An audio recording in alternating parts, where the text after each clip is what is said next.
writing, and I haven't been waiting for a response. I've actually been waiting for validation, you know? I've been waiting for somebody to say, you know, you've got great writing capability, what you've got to offer is brilliant, you matter, your story matters, your journey matters, these other women's stories who were within this book, their stories matter. Drive. So what I started to do, I started to just like buy and sell domain names when the internet was like literally you had to plug it into your wall. Do you remember that? Yeah. It's so easy because you're chasing this dream and this vision that you have, and to feel as though you need to be working all hours of the day. And yes, there are some days where you need to push yourself that little bit harder, but you really need, if you haven't got your health and your well-being, you haven't got any business. Hello and welcome back to another episode of She's the Boss Female Entrepreneur Stories, where I share interviews with phenomenal women in the world of business. If you haven't already done so, please make sure you click that subscribe or follow button so that you don't ever miss out when I release a new interview. And if you're not already doing so, please make sure that you follow on social media on Instagram and on Twitter. It's at She's the Boss INTL. On Facebook, it's Daniela Genus, She's the Boss. And hopefully you're obviously watching this on YouTube. So make sure that you're subscribed on the YouTube channel, She's the Boss. Today, I am excited because I'm joined by one of my clients, Dominique Lescott, the founder of Hair Popp. Hi, Dom. Hello. So I see you've come all branded with the Hair Popp top. I really love that. For those that don't know about Hair Popp, please share with us, what is Hair Popp? So I make it easier and convenient for people to shop for natural hair care products for Afro and curly hair online. So tell me about your inspiration for doing that. Why does it need to be made easier for people with Afro and curly hair to purchase hair products? The reason it needs to be easier and more convenient for people to purchase natural hair care products for Afro and curly hair is because the high streets typically don't serve us that well. So there's two kind of experiences. You have the typical high street, what we call black hair shops, which are run by Southeast Asian men. And there's just a plethora of loads of different products, from your razor right down to your sheer moisture products. You can get anything there, but there's so much things that as a black woman, or someone with Afro and curly hair, if you have questions as to what to buy for your hair care, the staff normally can't help you. And also now we're starting to see high street pharmacies like Boots and Superdrug that stock products for Afro and curly hair, but similarly it's the same sort of issue. You couldn't go into those shops and ask for help, and someone is able to say, for your dry hair you should try this, or for your thinning hair you should try that. So I really wanted to make it more accessible for people to be able to buy products by making them more accessible online. And I kept on coming across lots of independent Black-owned hair care brands that don't have the big marketing budget that American brands have, to be able to put them all in one platform and market them to people that really need the support, and offer a community as well as a place for people to actually shop for their hair care products. Mm-hmm. So it's an online kind of marketplace then.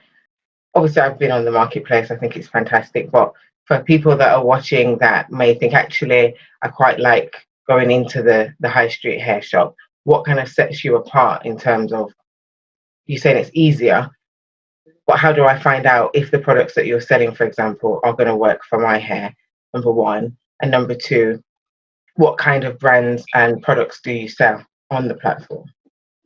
So we make it easier by providing information for people. So we don't just have lots of shampoos, conditioners and oils online, but we do that through blog posts. We started doing tutorials and also offline events as well. So as much as we're trying to build a community online, it enables us to access more people further, but also building that community offline as well. So as well as marketing online, I also go to a lot of marketplaces where there'll be our target market audience. So people can actually ask questions, people can see and touch and feel the products, because a lot of the brands that I have on the platform, because they are from smaller independent businesses, some people haven't heard of them, or they have heard of them, but they haven't necessarily tried them to see if it's something that they actually want to invest in for themselves and their families. So it's really important to be able to build that community on and offline. But naturally, we're all busy, and not everyone has the time to go to their high street hair shop. It depends on where you're working as well, because even though places like Boots and Superdrug have started to stock black hair care products, it also depends on where you live or where you're working. So if you're not in an area where that particular Boots sells products for your hair, then you're still going to have to struggle waiting for the weekend, or having to go out of your way to go to a hair shop that opens later. So we deliver right to people's door, and at the current time, to going through this pandemic, all of the black hair shops are closed. So it's actually a really good time for us as an online marketplace to be able to say we're still open, still answer your questions. We're doing tutorials with the brand partners to show you actually how to use the products to answer your questions. And a lot of people, because we're all in lockdown, a lot of people are complaining that their local hair shops are closed, or the local Boots or Superdrug doesn't sell their hair care products. So it makes it a lot more easier. Mm-hmm. So tell us a little bit more about the kind of range and diversity that you've got on the platform, because I think that's what a lot of people would be interested in finding out, like what kind of products am I going to be able to find at Hair Popp? So all of the products have really quality natural ingredients, and one of the requirements for being on the platform is that all of the brands have to have cosmetic safety certificates. So there's a lot of what we call tabletop hair care brands, where people get lots of raw ingredients, they mix some stuff up in their houses, in their kitchens, but it doesn't necessarily mean it's safe. Just because you mix together lots of natural ingredients doesn't mean that it's actually not going to cause a reaction to somebody. So one of the things that I'm really trying to do is set really high standards when it comes to black hair care, because if you go into a shop and you have a bad experience, I don't want you to have a bad experience with me. And also, I don't want you to have any kind of allergic reaction because somebody is at home making stuff and they might have a cat, for instance, wherever they're making it, and then you're allergic to cats, and then you have a reaction. So there's a wide range of brands, but the advantage of all of the brands is that all of the products were made with Afro and curly hair in mind. Where a lot of products that you might find in, say, high street hair shops, like commercial high street hair shops, Afro hair and curly hair is not at the forefront. It's kind of, this works for wavy hair, but it also might work for you as well. So all these brands are made with Afro and curly hair in mind, because one of the biggest problems that my customers have is dryness. So how to retain moisture, how to do styles, which normally come down to moisture. So there's lots of concentrated ingredients in the actual products themselves. And I find that all of the brands make their products with love.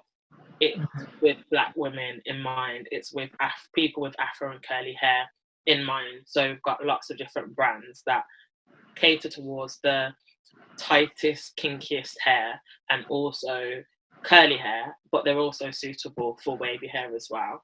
Because even though the main focus is women with Afro and curly hair, I do get women with wavy hair that still buy products from Hair Popp. Mm-hmm. Awesome. So you're clearly quite passionate about kind of serving an underserved market.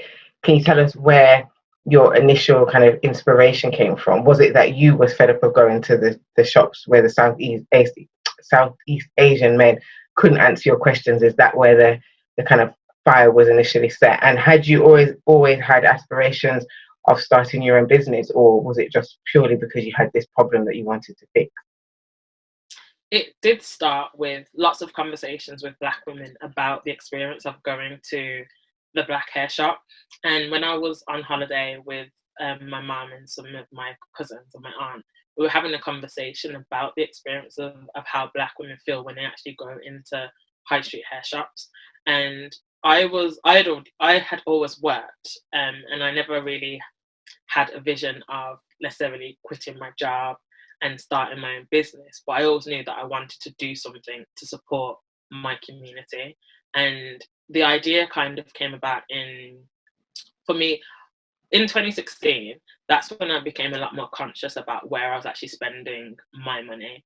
And it was the year where Alton Sterling in America, he was killed by the police. And there were protests in London where I was living at the time.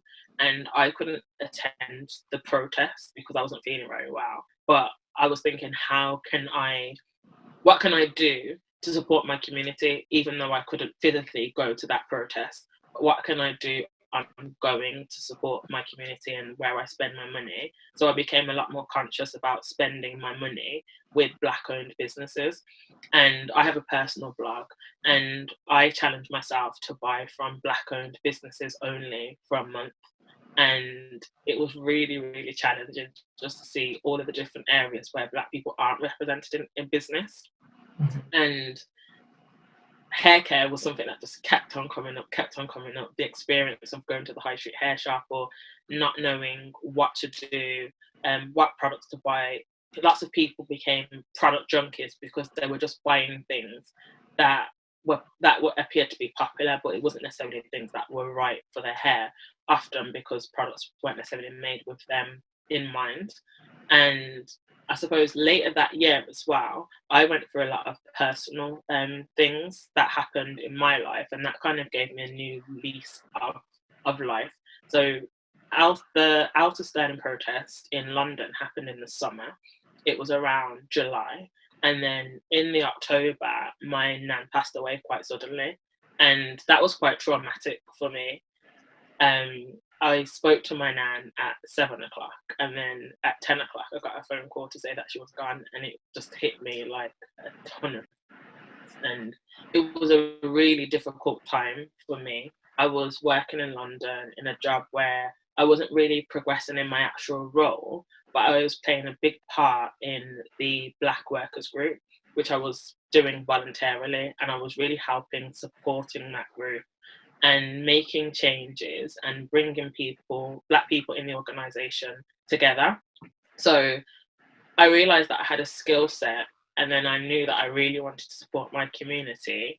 And I think after losing my nan and then subsequently losing my other nan and my great-grand a few months later, it kind of gave me a reason to actually live and to do something, because my thinking was they lived their lives, they achieved so much. They came to this country when they thought the streets were paved with gold, and they really, really worked hard to make sure they had their own houses, they had their families, and they still built foundations back home as well. So it was really important for me to actually live my life and do something that was actually quite fulfilling. And also, that's part of my legacy, because if they could do it, then why couldn't I? I love that. And I love that you took something that was, I suppose, quite negative and turned it into something positive, because although Hair Popp is your legacy, it's also their legacy, because they spurred you on in the direction to go and do that. So it's a beautiful legacy that you're creating for them as well. Thank you. So when you decided, okay, this is what I'm going to do, what was the process? Did you just quit your job? Because I know that now you live in Birmingham. How did you get from London to Birmingham? How did you get from working in that job to running your own business? What was the process? Well, it wasn't that dramatic. It was something that I'd been thinking about for a long time, but it never really seemed realistic. So I was always saying to my mum and people, like, I just want to go and live on a beach. My grandparents are from St. Kitts and Nevis and from Jamaica. So I'd always spent a lot of time in Nevis growing up, and that was always my safe haven. It's a place where I really feel at one. And the year after my nan passed away, we were going to Nevis for a memorial. And it was a few months of planning it. The whole of my family were coming from different islands. And I remember saying, like, just really having reflection time with myself, thinking about what I wanted to do, the fact that I was in this job and I wasn't progressing. My manager wasn't allowing me to progress. And the jobs that I was looking at were all similar, and it didn't seem it didn't make sense for me to kind of go sideways if I wasn't going upwards. So I decided that when we went for the memorial, I would actually not come back with everybody else. So there was a few months to think about it. So I saved a lot. I thought about it a lot. I prayed on it a lot to make sure it was the right decision. And then when I knew it was something that I definitely wanted to do, that was when I told my family. And I thought they would all think that I was absolutely crazy, but they actually really supported me, which was quite nice, because I think they realised that it was something that I'd obviously thought about, and it was something that I was going to do regardless. I was just informing them, not asking them their opinion. So I had a few months to work out my notice and just to kind of save, although I was leaving London and I was leaving the country, so saving didn't go the greatest because there was a lot of leaving meals, a lot of leaving breakfasts, and a lot of leaving drinks, but it was still nice. So yeah, I had a few months of doing that, and fortunately in Nevis we've got a family home as well, which meant that my costs were a lot lower in terms of living over there. But that was my time to really reflect on what I wanted to do. So I had about 2 months of just like reflecting, and I did some volunteering out there. And then I decided, like, okay, this is the time now. We need to get Hair Popp going. So I actually had a mentor or coach virtually. So from after about 2 months of being there, every single week, I think we were at actions, and I was always doing stuff. I was doing market research. So before I actually left my organization, because I actually was part of the Black Workers Group, I had a good relationship with a lot of the Black staff at the organization. And there was like 4,000 employees, a lot of Black people there. And one morning I came into work and I was like, right, I need to do market research before I leave this place. So I sent an email out early in the morning. No, first of all, I went to Marks and Spencer on the way into work. I got some munchies, some drinks, and I sent an email when I got to work. And I said, people, at 12 o'clock, come to the 3rd floor. I've got munchies and I've got drinks, and I'm going to ask you about hair. I was like, let's talk about hair. And I remember on the day, there was one particular person on my floor, a Black lady, and I was like, okay, I'm doing this thing. And she was like, oh, I'm not really into the Black thing. And I was like, okay, there's going to be free food and free drinks. And she's like, okay, I'm there. And it was so good because I didn't expect anyone to come, but then there was about 40 different members of staff that just came down with only a few hours notice. And then the people that couldn't make it, they were like, how do I get involved? So I sent them my questions like via email, and I used an online form. So I really took advantage of actually having, it wasn't just, here's a questionnaire, write about it, and that's it. It was me actually speaking to them, looking through the questions while they were there, and actually getting a better understanding. And I remember one of the things that I was surprised at is I expected people to say that they didn't shop for hair care with Black-owned products because they were expensive, when actually the biggest thing that people wanted to know was knowledge. And it seemed as though people were willing to pay a little bit more as long as they could get the knowledge. No, I love that. And I commend you for actually doing research, because I know before I started my first business, I didn't do any research. I was like, right, I'm in business, let's go. And that was it. How useful was it to obtain that data, and what kind of impact did it make on the launch process? It made a really big impact. As I said, I had the assumption that people wanted cheap products or price was a big factor, and it actually wasn't a big factor. And when I started doing a lot more research in terms of Black businesses and Black spending, Black people spend the most across any other ethnic group. So we have really high spending power. We might not necessarily earn as much as other groups or have as much savings, but we actually are really, really good at spending.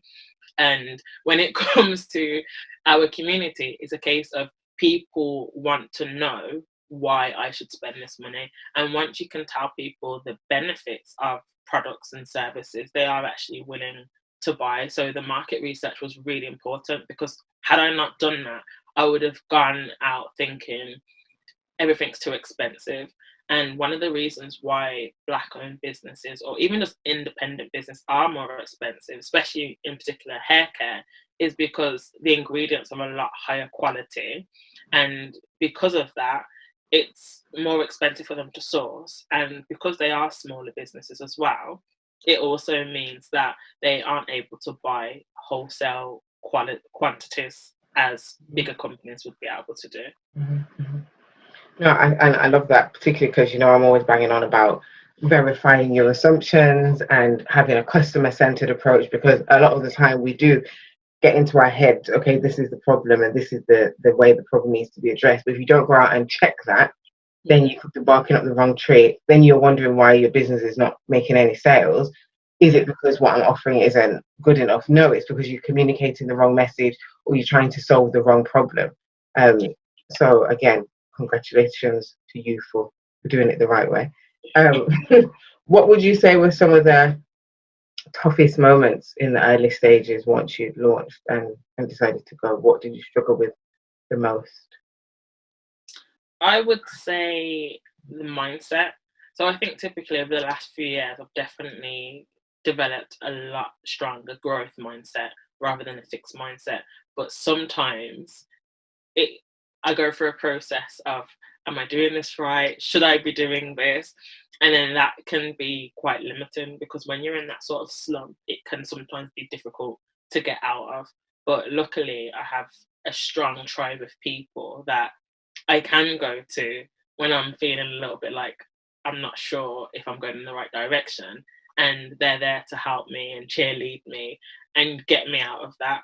And I think that's really important when you are starting out, to know who you can be vulnerable with and who you can't. Because there's some people you say, I'm really struggling, and they'll be like, just get a job then, until, you know, things start growing.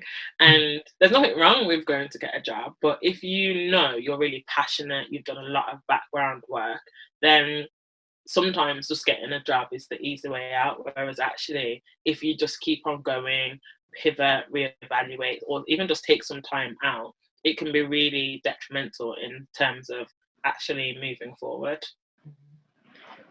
It's interesting. I was discussing with somebody a couple of weeks ago, I can't remember exactly who it was, about this idea that if you get a job whilst trying to build your business, that you're kind of selling out essentially.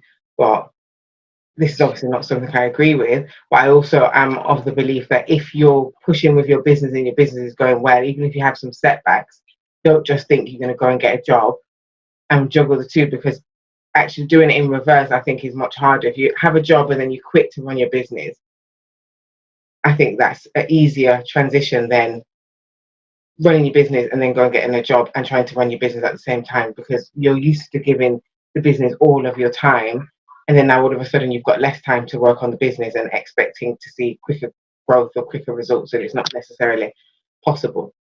So yeah, I would always say, if you're struggling financially, go and get a job and don't feel any way about it at all.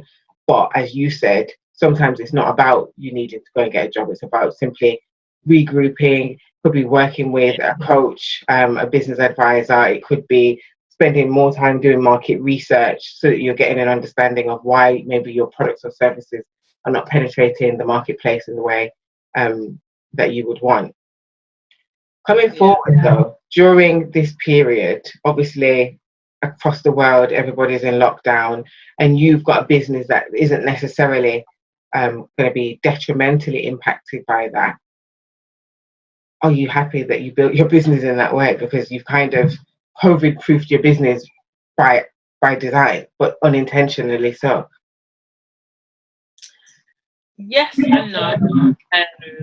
Yes, in the sense that, so if we backtrack, originally when I had the idea that I wanted to start a hair shop, it was actually going to be a physical space.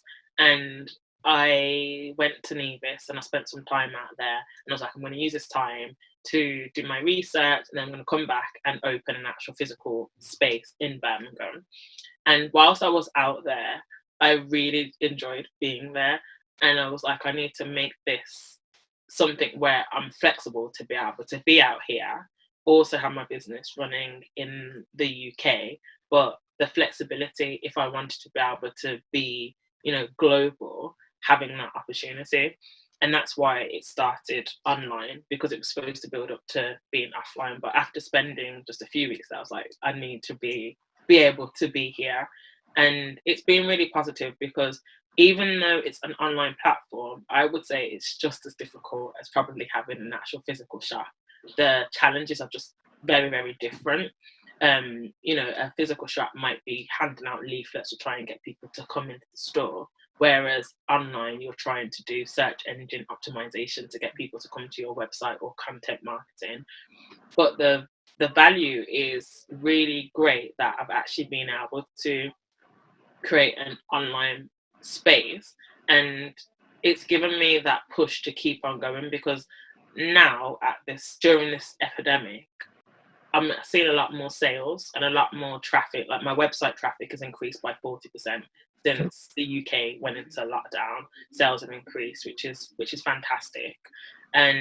But then also, even though it's an online platform, because of the nature of what I actually do and the type of products I have, people still sometimes want to see and touch and feel the products. So going to actual physical events really helps the business in terms of engagement and also sales, because a lot of the times I'll find that I'll do a pop-up shop, or I'll exhibit at an event, and then people will buy there and then they will go on to buy online afterwards. It's not always a case where people necessarily buy online, but now we're in this pandemic, everyone is at home, there's the set of customers that are like, I'm financially okay, I want to support a small or independent or a black owned business during that time, so they're shopping. But then there's also the other people who might also be the same as the first category, that are like, what do I do with my hair? Or now I'm at home, I have time to do my hair, I can take my wig off, or I can take my braids out, or I can actually learn how to do that twist out or that wash and go. And I need to know what products to buy, because now I can't go to the high street hair shop. So that's where companies like mine have a real big advantage of being online. You know, we're still posting the postal time, the delivery time may take a little longer than normal, but it's that flexibility. Mm-hmm.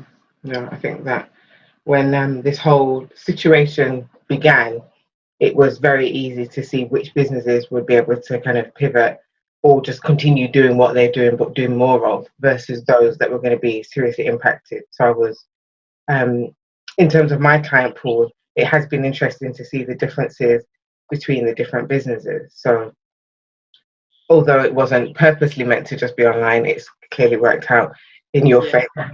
Yeah. So 2 questions just to backtrack a little bit based on what you said before. You mentioned the fact that you have times where you second guess yourself.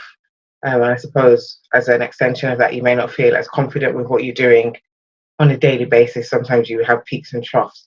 How much of that do you attribute to the fact that you're a woman and that you're a woman of colour, if any of that at all applies?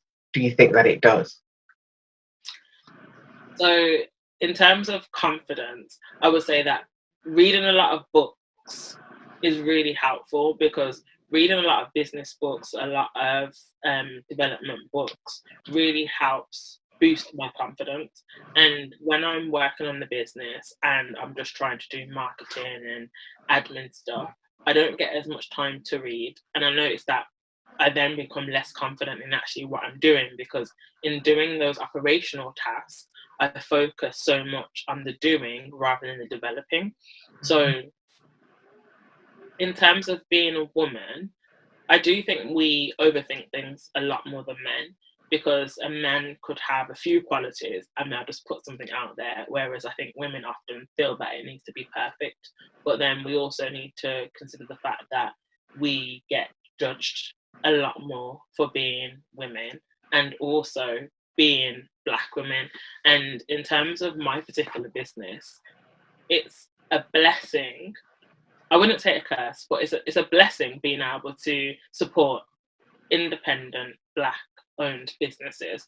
And then naturally my customers tend to be black people, specifically black women. But also, being a black owned business, there's a lot more pressure in terms of the standard, because black people expect so much more from Black businesses, because the first moment you do something wrong or make a mistake, it's because they're Black, or this is why Black businesses fail. And I never wanted to be a business that did something wrong and it was because of my race or because I'm a female. So I'm always trying to keep those standards high, because I think that we deserve it anyway, but also because I know from being around other people, they're very quick to judge small Black-owned businesses. Well, yeah, and I asked this question because I was having a conversation. I've had a few conversations about this, but I was having a conversation recently with a lady who was saying that she feels that, well, she was saying somebody else had said to her that she sometimes uses the fact that she's a Black woman as an excuse as to why she can't do certain things, why she can't pursue certain goals. And I was saying, I don't necessarily think that that's a race issue. I think it's more an issue that she's a woman and she doesn't necessarily feel as confident. So I find it interesting to just get other people's viewpoints, because I know for me, the fact that I'm Black doesn't stop me from pursuing things at all. In fact, I think it boosts me to want to do more, as opposed to hold me back. But being a woman and also being a mother, I think that can have an impact on how I operate in certain spaces, more so than the fact that I'm Black. So yeah, I just wanted to get your viewpoint on that. Yeah, I don't think personally I allow it to stop me. And over the last few years, I'm quite an extroverted person anyway, although I have introverted tendencies. But I do believe over the last few years, my confidence has definitely increased a lot more. And I think naturally it has to have increased, otherwise I would never have actually quit my job and said I'm going to start something of my own, which is not something that I had done previously. And I think it's really important for women and Black women or Black people to know that we actually can achieve anything. And once we're in the right spaces around the right people and have the right resources, we can actually achieve anything. And I have a very much a can-do attitude. So once I realise that there's not something that I can actually do, I then learn how can I do it. So if there's SEO that I'm not sure how to do, I'm going to read the resources to find out how do I learn SEO or who do I ask. When I first had the website, I did it myself, and it was a case of I use a template, but I changed the design and moved things around, and I had to ask people that were WordPress experts, or I joined a WordPress Slack group. You know, we have lots of different forums now, such as Coding Black Females. So there's stuff that I can do on my own, but I'm prepared to ask the questions to learn how to do it, rather than thinking I can't do that because I don't know, I don't have the skills to do that. Yeah, I think that's a great attitude to have, and I think far too many people get put off pursuing specific things because they think, oh, I can't do that. I've never done that before. There's many people that can do that better than me, but you can always learn and you can always improve and develop and grow. And that's the beauty of life. You can wake up today and decide, actually, I want to be a web developer. And there's a plethora of resources everywhere that you can utilize, and even without paying generally, to be able to then become, you might not be the best web developer in the world, but you know what I mean? So I think that that's a very true point. What would you say has been kind of the highlight of your journey so far? And in terms of support system and building a tribe, how important has that been in achieving those highlights? There's been a lot of highlights. So I launched the business in just over a year ago, and there's been so many really positive points along the journey. And I think the highest point was when I was shortlisted for an MBCC award for Unsung Hero. And for me, it was kind of like, okay, this is my first year in business, and somebody or people have nominated me for the work that I'm actually doing. And that really pushed me to keep on going. And another key point, one of many points, is when I got an email from Facebook headquarters in London, and they recognized me as they refer to me as an awesome Black-owned business, and they really wanted me to come down to their head offices to do a pop-up shop and be able to sell to their staff. And they've got few thousand staff in their offices. So it's moments like that where people are recognizing the work that I'm doing, even though I'm constantly on the go and trying to improve and trying to engage and trying to get more sales and more people. Those are some of the pivotal moments. And in terms of actually building a tribe, I'm quite fortunate that I've always had really good people around me, but I'm always constantly seeking more of those people as well. Not because I'm greedy, but because I see so much value in other people, not just for what people can give to me, but also what I can give to them. And sometimes you just vibe off people. I'm a person, I vibe off someone. If I'm not feeling the vibe, then I'm probably not going to work with them or stay in touch with them, but I can be platonic. And when I'm feeling the vibe, like with somebody, it's quite apparent straight away. And I think working with you has been really positive. Having a really good business advisor, having good coaches, mentors, and they're not always in the formal sense. So I have used my business advisor. I also have a coach, had a few coaches over the years, and just being able to be confident to ask for that help. So one of my coaches is David McQueen, and I met him. Well, I didn't actually meet him. I heard him speak at the UK Black Business Show a few years ago. And towards the end of his keynote, he said that he supports Black women in business because he knows the struggles that they experience. And he was like, I'm not going to give you guys my email address because I know none of you are going to email me. I'm just going to give you my Twitter. So he gave out his Twitter at the end. And on my way back to Birmingham, I tweeted him. And I think, no, did I tweet him or did I find his email? I contacted him anyway. And I was like, just heard your keynote today. It was amazing. You said that you support Black women in business. I'd really like your support in X areas. And he contacted me back and he was like, I commend you for actually getting in touch. And then he was virtually coaching me. He still virtually coaches me for months before we even met in person. I think it was probably about maybe about 8 months before we actually met in person, but he was having an impact on me. And I think that's really, really important, to be able to go somewhere, hear someone speak or meet someone and actually say, I would value your support, but also being able to contribute something to that person as well. Because often, especially when you're a small business or a new business, you just want all the time, not realizing that people's time is valuable. And the more I've kind of grown in my own business, when I do get those requests, I realize how selfish it can be when you're just asking for things without actually giving anything in return. And I think it's really important, if I ask anyone for any sort of help, that I'm actually willing to be able to give them something as well, whether it's a recommendation, which I think I naturally do anyway. So when I have conversations with people, I'm like, oh yeah, Daniela's a really good business advisor, or this person's a good graphic designer. Do you know what I mean?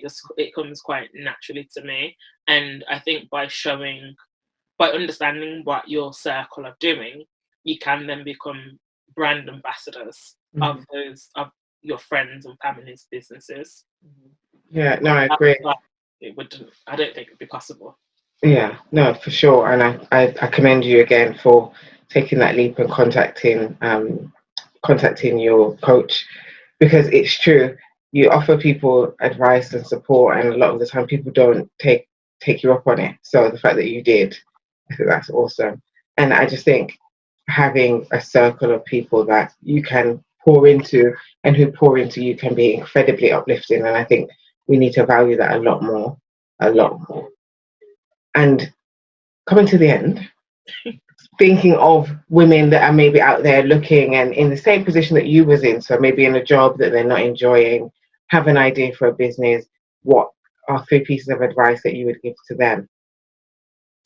I would say, to begin with, definitely find your tribe, in terms of mentors, coaches, advisors, and accountability partners, because having someone or people that will hold you accountable to that particular task or that particular project is really detrimental to you moving forward. Because if you don't have deadlines towards things, or if you don't put your deadlines out there or the project out there, you might not ever end up doing them. Or when imposter syndrome does come knocking on your door, you'll give in a lot easier because you didn't have anyone that's asking you how you're getting on with that. Have you contacted that person? You know, how close are you to meeting your deadline? So I think that would be my first point of call. And my second piece of advice would be ask for help. And I don't know if it's a cultural thing in terms of Black people, but I think we really struggle to ask for help. And I will ask for help. And sometimes, you know, they say that pride comes before the fall. Mm-hmm. And sometimes asking for help can be really hurtful on our pride, but you'll be surprised the amount of people that actually say yes to helping. And sometimes a case of, I don't know what to do, but if they're willing to learn something, then, you know, it's really helpful, because when you're starting a business, you can sometimes feel like you're so alone. And one thing I would always say is that I haven't done this on my own. Yes, I'm the face of the business, and yes, I'm building it, I'm leading it, but I have a lot of people. I have a lot of family and friends that support me, some paid, some not paid, and they're just really there for me a lot. And if it wasn't for being able to lean on those people, some of it's advice, some of it's actual physical resource, then I don't think I would be where I am. But I definitely learned quite early on the value of asking for actual help. And for me, that came in the form of even getting interns quite early on, even before I'd launched, which was quite useful, not in just in terms of getting help in terms of physical resource, but also me developing my own leadership skills as well. And then the last piece of advice, I was going to say get a PA, because my PA is fantastic. Shout out to Denise. But it kind of comes under the same category of getting help. But learning systems and processes, I think early on, as soon as you can, learn how, not even learn, but document how you do things. Because I'm a sort of person, I know how to do things, but then I get overwhelmed, and it's kind of like, okay, I need help.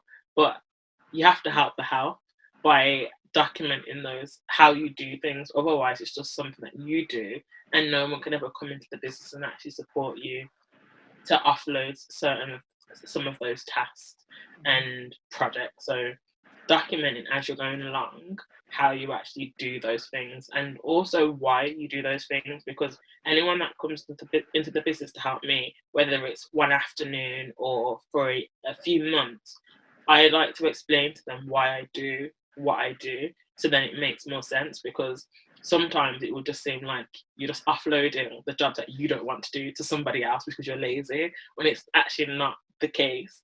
And explaining the bigger picture helps that person to understand, oh, that makes sense. And then it becomes something that's ingrained in them as well. Mm-hmm. Well, you know, I'm all about the systems and process mapping. Yeah. So I'm very happy to hear you share that piece of advice. So if people want to find out more about you and about Hair Popp, what platforms can they find you on?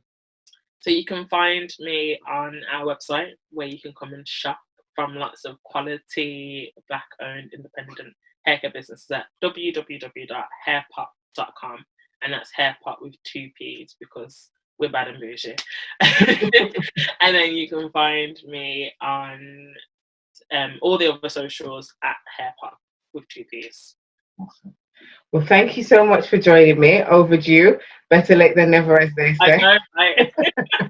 I've been trying to interview Dominique for quite some time, but I'm happy that you're here and that you shared with us today. Thank you for having me.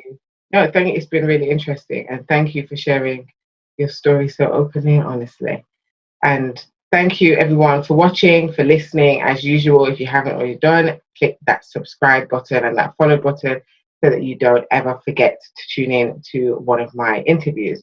And if there's anything that has popped out in this interview that's really resonated with you, please don't forget to like, to share, to leave a comment so that we can know what your feedback is on our interview today.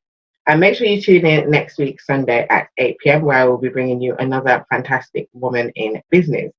And if you want to be interviewed, please email me at daniela@she'sthebossintl.com to find out how you can participate in She's the Boss.